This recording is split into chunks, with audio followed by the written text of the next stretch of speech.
The sun hung low over the jagged peaks of the Chiricahua Mountains, painting the desert floor in strokes of crimson and gold, as if the earth itself were bleeding from a fresh wound. Elias Kane rode his weary mare through the arroyo, his Stetson pulled low against the glare, dust caking his weathered boots like a second skin. He was no outlaw, no gunslinger chasing glory or gold, just a man adrift, his heart hollowed out by the fever that had claimed his wife and boy 2 winters past. The frontier had swallowed them whole, leaving Elias with nothing but echoes in a Colt revolver that felt heavier with each empty mile. He whispered apologies to the wind, promises he couldn't keep, as he crested the ridge and stumbled into the hidden valley where the smoke of unfamiliar fires curled like accusing fingers toward the sky. That was when the arrows whistled past his ears, silent as serpents striking. Before he could draw a breath, let alone his sidearm, rough hands yanked him from the saddle. His mare bolted into the scrub, leaving him sprawled in the red dirt, surrounded by a circle of Apache warriors, their faces etched with the fierce lines of a people who had learned to trust no white man. Their leader, a towering figure with braids streaked silver and eyes like polished obsidian, stepped forward, Chief Nitch, guardian of the Mescalero lands. Elias raised his hands, palms open, his voice cracking like dry timber. "I mean no harm, I'm just passing through. Water, I need water for my horse." But the warriors bound his wrists with rawhide, their grips unyielding as the desert stone, and dragged him toward the heart of their encampment, where the judgment of the elders awaited like a storm on the horizon. The village nestled in the shadow of a sheer cliff, tippets of tanned hide fluttering in the hot breeze, children peeking from behind their mothers' skirts with wide, curious eyes. Elias was shoved to his knees before a semicircle of the tribe's council, their faces a mosaic of sorrow and rage. Whispers rippled through the gathered people like wind through mesquite, stories of broken treaties, of villages burned, of kin lost to the relentless tide of settlers pushing west. Chief Nitch stood before him, his deerskin vest adorned with the quills of eagles, a necklace of turquoise beads blending like tears. "You ride our lands uninvited, white eyes," the chief intoned, his voice a low rumble that carried the weight of generations. "Your kind brings death on horseback. Speak your purpose, or the spirits will claim you before the sun sets." Elias swallowed hard, the metallic tang of fear on his tongue.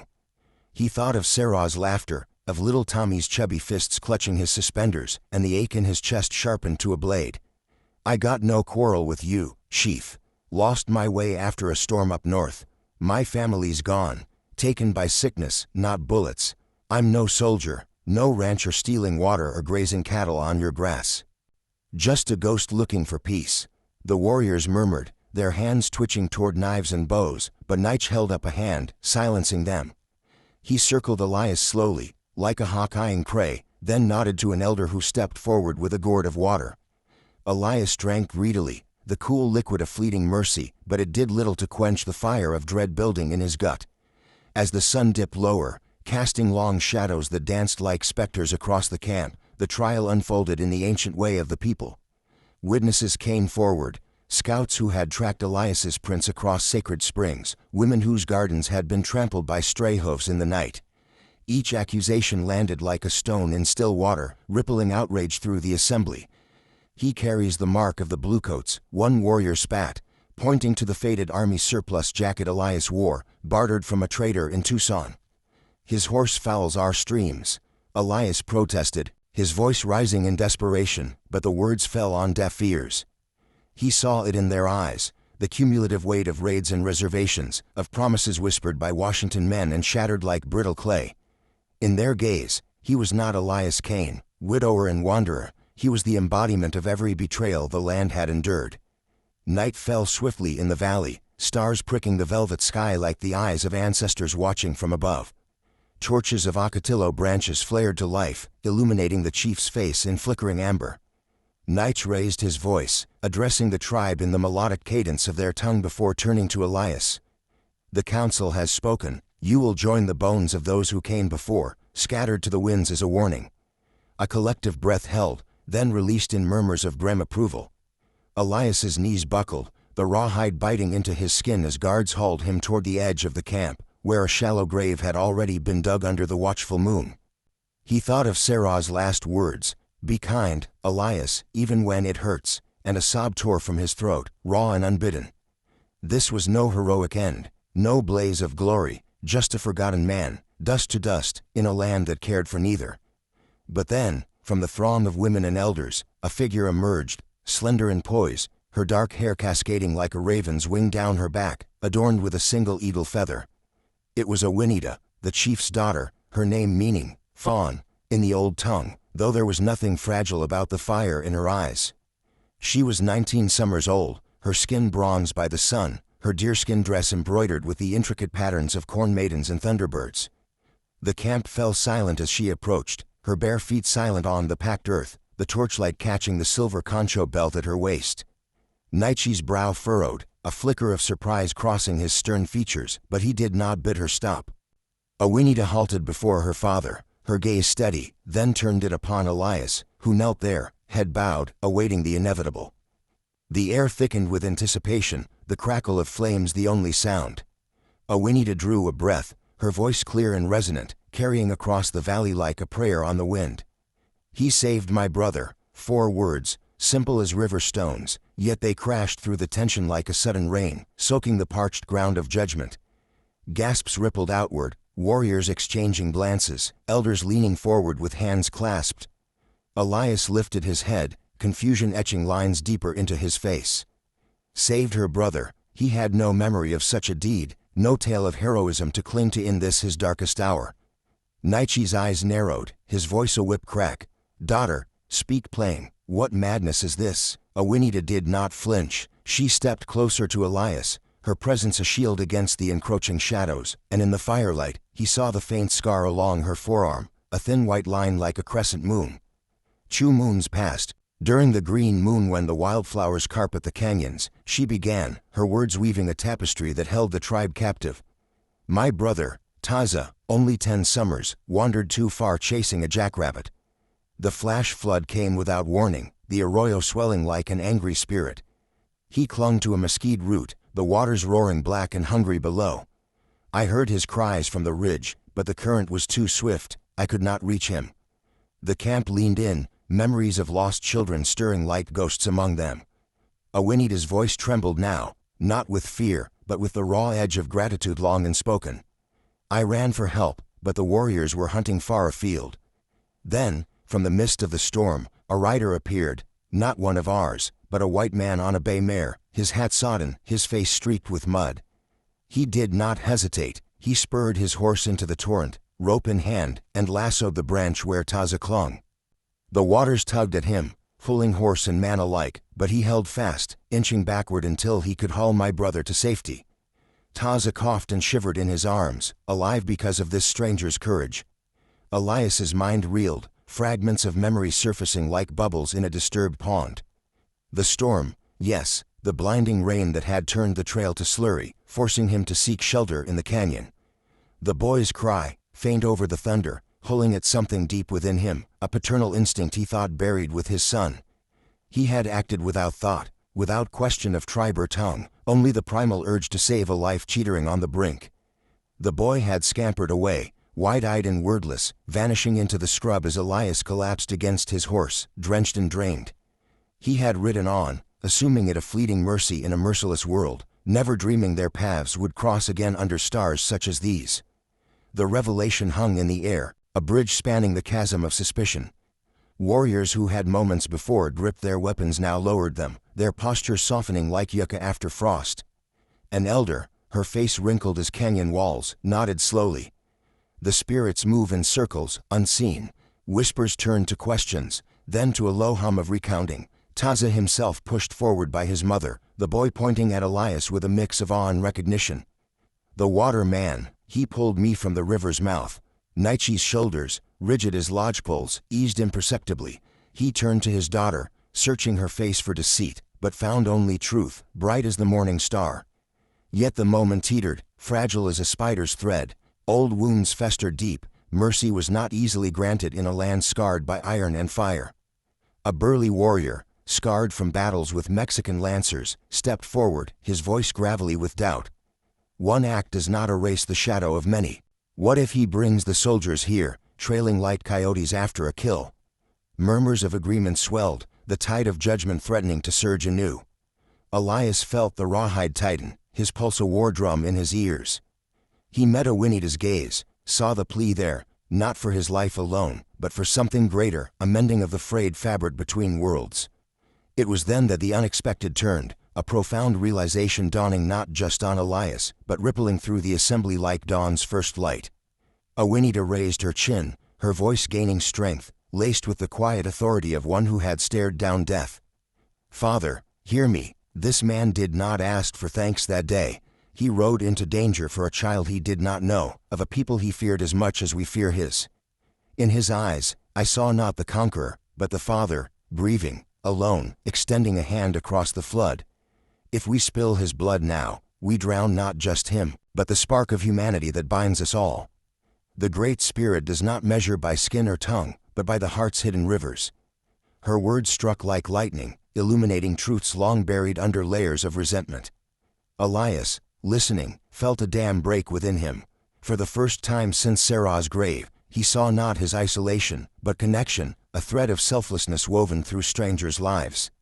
He thought of the Apache boy, Taza, whose white eyes mirrored Tommy's, and realized that in saving him, Elias had salvaged a piece of his own shattered soul. The tribe, too, stirred with recognition, memories of white traders who shared tobacco without demand, of soldiers who turned blind eyes to hidden camps. Not all were enemies. Humanity's power lay in those overlooked mercies, the quiet acts that defied the divide. Nietzsche stood motionless, the weight of leadership pressing like the mountain above. His gaze drifted to Awinita, pride mingling with the ache of a father who knew the cost of compassion in turbulent times. Then, slowly, he extended a hand to Elias, the guard stepping back as if released by an unspoken command. "Rise, water man," the chief said, his tone rough but laced with newfound respect. "The circle turns. You have given life. Now, receive it." The rawhide fell away, and Elias stood on trembling legs, the camp erupting in a chorus of voices, some wary, others warm, all threaded with possibility. But the night was not yet done with its transformations. As the fires burned low, Awinita led Elias to the chief's teepee, where Nietzsche waited with a pipe of sacred tobacco. The three sat in the glow of embers, the smoke curling upward in lazy spirals, carrying prayers to the star ancestors. Elias spoke haltingly of his losses, of the endless trail that had led him here, not as an invader, but as a seeker of solace. Nietzsche listened, his face a mask cracking to reveal the man beneath, the widower himself, his first wife taken by cholera in the reservation years. "We are all wanderers in the desert of grief," the chief murmured, passing the pipe. In that shared silence, bonds formed, fragile as new shoots but rooted deep. Word of the mercy spread through the camp like wildfire on dry grass. Children approached Elias shyly, offering bits of fry bread wrapped in corn husks, their laughter a balm to his weary spirit.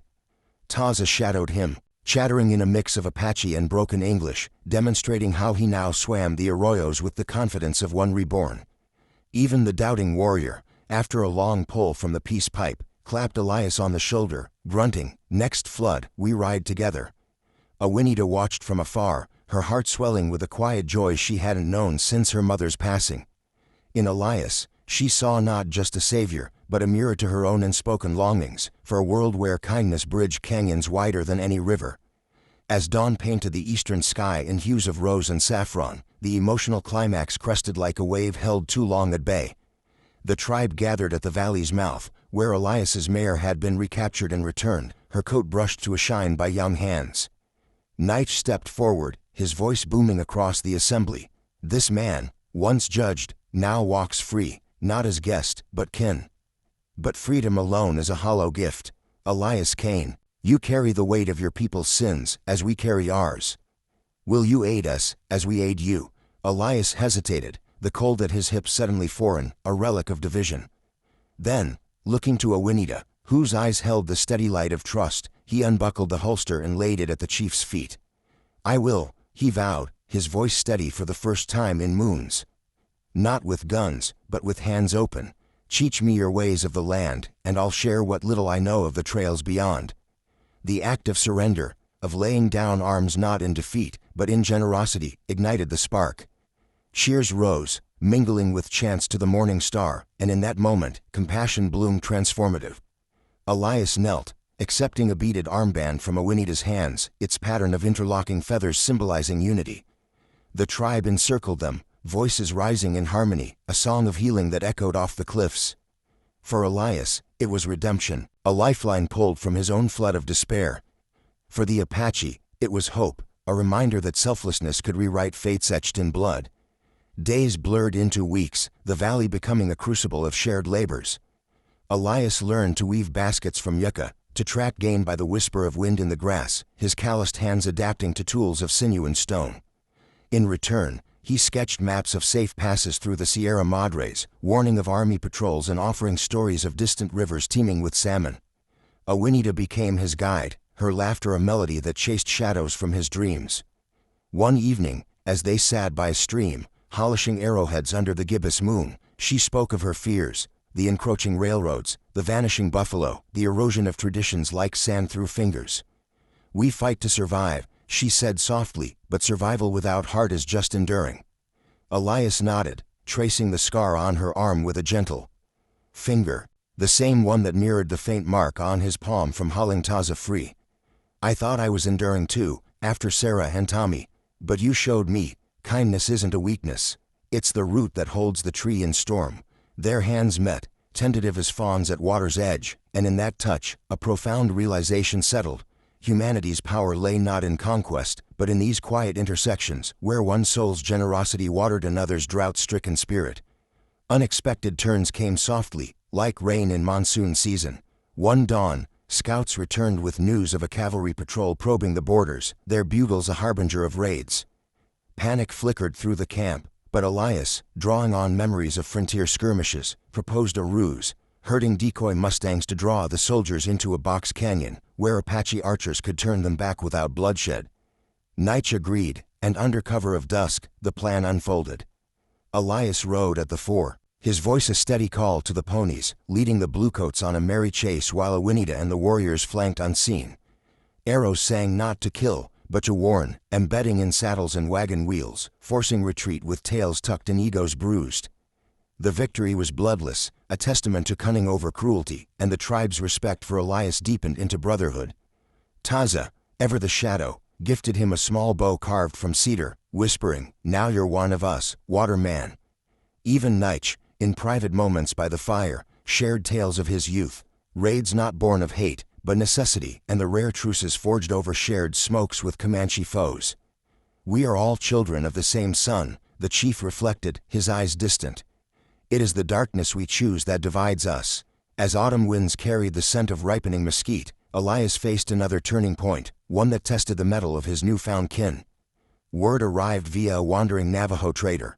Elias's old homestead in Texas had been claimed by kin, a letter awaiting him in Santa Fe with deeds to the plot and a modest inheritance, enough to start anew, to build a life beyond the wanderings. Temptation gnawed at him, visions of a cabin by a creek, fields golden with wheat, a chance to honor Sarah's memory in fertile soil rather than arid stone. He confided in Awenida during a solitary walk along the ridge, the valley sprawling below like a quilt of earth tones. "I could go back," he admitted, voice thick with conflict. "Plant roots, find peace in the familiar. But leaving here, it feels like abandoning the only family I've known since the fever." Awenida stopped, turning to face him, the wind tugging at her feather. Her eyes, deep pools of understanding, held no judgment, only the gentle prod of truth. "Peace isn't a place, Elias. It's the choice to water the seeds where they fall. You've given us your strength. Now, what does your heart ask in return?" The question hung, profound as the canyon's echo, forcing him to confront the selflessness blooming within, a realization that true generosity demanded not sacrifice, but presence, the daily act of showing up for others as they had for him. That night, under a canopy of stars thick as scattered seeds, Elias made his choice. He burned the letter's proxy in the council fire, ashes swirling upward like released burdens. Nitsch watched, nodding approval, and the tribe marked the moment with a feast. Venison roasted over piñon, corn mush sweetened with wild honey, songs that wove tales of heroes who chose heart over horizon. Awenida's hand found his in the shadows, a silent vow, and for the first time, Elias laughed freely, the sound mingling with the crackle of flames, a harmony of healing. Winter crept in on paws of frost, blanketing the valley in rare snow that glittered like crushed quartz. The cold tested them, game scarce and winds howling through passes like mournful spirits. Elias's knowledge of settler traps proved invaluable. Snares baited with sagebrush luring rabbits from burrows, lean-tos reinforced with his roped canvas shielding tippus from gales. In quieter hours, he taught Taza to read the trader's English scrawls, the boy's finger tracing letters with wonder. S-O-N, Taza spelled, grinning. Like the sun that warms us. Elias's throat tightened. In the child, he reclaimed echoes of Tommy, selflessness turning loss to legacy. One blizzard eve, as flakes danced like feathers from the Creator's wing, Awinita fell ill, a cough that rattled her frame, born of chilled lungs from a scouting run. The medicine man chanted over her, smudging sage to drive out spirits, but fever held fast. Elias sat vigil, bathing her brow with snow melt, his hands steady despite the terror clawing his chest. Memories of Sarah's sickbed flooded him, the helplessness, the prayers whispered to indifferent heavens. But here, in this teepee aglow with tallow lamps, he found strength in community. Nige paced outside, his silhouette a sentinel, while women brought poultices of willow bark, their murmurs a lullaby of solidarity. As dawn broke, gray and hesitant, Awinita stirred, her eyes fluttering open to meet Elias's. "You stayed," she whispered, voice hoarse but warm. He brushed a damp strand from her forehead, the gesture intimate as a heartbeat. "Where else would I be? You've changed everything for me." Those 4 words, that truth. "Now, let me return it." In her recovery, the climax of compassion crested anew. Elias foraged deep into the storm-swept canyons, unearthing a hidden cache of dried chokecherries known only from his wanderings, their tart juice a tonic that eased her cough. The act, small yet profound, wove tighter the threads of their bond, transforming individual survival into collective grace. Spring returned triumphant, wildflowers exploding in riots of color, paintbrush red as cardinal wings, lupine purple as twilight skies. The tribe's herds fattened on new grass, and with them, hopes swelled. Elias and Awinita's courtship unfolded like a river finding its course, stolen glances during communal hunts, hands brushing over shared looms, stories exchanged under cottonwood shade. Nige observed with a father's wary blessing, seeing in Elias the selflessness that mirrored his own youth's ideals. One golden afternoon, by the same stream where Taza had nearly drowned, Elias knelt before Awinita, a ring fashioned from twisted silver and turquoise held forth. "Marry me," he said, voice rough with emotion, "not to claim you, but to walk beside, to build a life where kindness is our compass." Tears traced paths down her cheeks, joyful as summer rain. Yes, she breathed, and their embrace sealed a union that bridged worlds. Apache and Cowboy, ancient and new, bound by humanity's unyielding light. The wedding was a tapestry of traditions. Niche's blessings in the old tongue, Elias's vows sworn on Sarah's locket, dances that swirled under stars until feet ached and hearts soared. Taza strewed petals of desert marigold, diggling as elders shared body jests, the night alive with the power of togetherness. Years folded like the wings of a resting eagle. Elias and Awinita's home rose on the valley's edge, a sturdy adobe fused with teepee frames, symbol of blended lives. Their daughter, born under a harvest moon and named Saria after lost mothers, toddled through the camp, her laughter a bridge for weary hearts. Taza grew tall, a warrior with a scholar's mind, trading pelts for books in far towns, his English laced with Apache proverbs. Even the scarred warrior, now an uncle figure, taught Elias the bow, their arrows finding targets side by side. Challenges came, as they do to all, droughts that cracked the earth, whispers of relocation orders from distant capitals. But each trial forged them stronger, acts of generosity their shield, Elias bartering with Mormon settlers for seed corn, Awinita mediating with Navajo kin for shared grazing rights. In one fierce summer, when locusts stripped the fields bare, the tribe pooled what little remained, each family contributing a measure of meal, a string of jerky, until none went hungry. Elias, remembering his empty cupboards after the fever, organized a caravan to the Gila River, returning with wild rice and tales of alliances forged over campfires. Through it all, the 4 words echoed, Awinita's voice a lodestar, "He saved my brother." They became legend in the valley, retold around fires to wide-eyed young ones, a parable of how one moment of selflessness could cascade into rivers of change. Elias, braying at the temples, often sat with Nige on the ridge, pipes blowing as they watched eagles soar. "I came as a stranger," Elias would say, judged and found wanting. "But kindness, it's the real frontier, untamed and endless." Nige would chuckle, deep and resonant, and we, who judged, were schooled by a fawn's wisdom. The Great Spirit smiles on such lessons. As Elias's life waned, like autumn leaves drifting to earth, the valley gathered one last time. He lay in the adobe, surrounded by kin, Saria at his side, her hand in his, Taza reciting verses from a worn Bible traded long ago, Awinita's fingers tracing the scar on his palm. "You changed everything," she whispered, tears glistening. "Not just for us, but for me. In your selflessness, I found my own." Elias smiled, breath shallow but eyes bright. "We all did, love, kindness. It's the spark that lights the dark. Carry it forward." His last exhale was peaceful, a sigh released to the winds, his spirit joining the ancestors under the vast Apache sky. The tribe mourned with songs that climbed the cliffs, but joy tempered the grief, a celebration of a life that embodied humanity's quiet power. Awinita planted a young mesquite by his grave, its roots to draw deep from hidden waters, a living testament. Years later, Saria, now a woman with her mother's fire and father's steadiness, would bring her own children to the tree, recounting the tale of a cowboy judged by warriors of 4 words. That turned judgment to justice, of compassion's cascade that watered deserts of the soul. And in that story, passed from lip to ear across generations, listeners, from dusty ranch hands in Texas saloons to urban dreamers in New York tenements, found resonance. For in every heart beats the potential for such transformation, a single act of generosity, unexpected as dawn, profound as stars, reminding us that we are all kin under the same sun. In a world quick to divide, let kindness be the 4 words that change everything, bridging chasms, healing wounds, igniting hope eternal. For in selflessness, we discover not just survival, but the true song of being human, uplifting, unbreakable, forever reaching toward the light.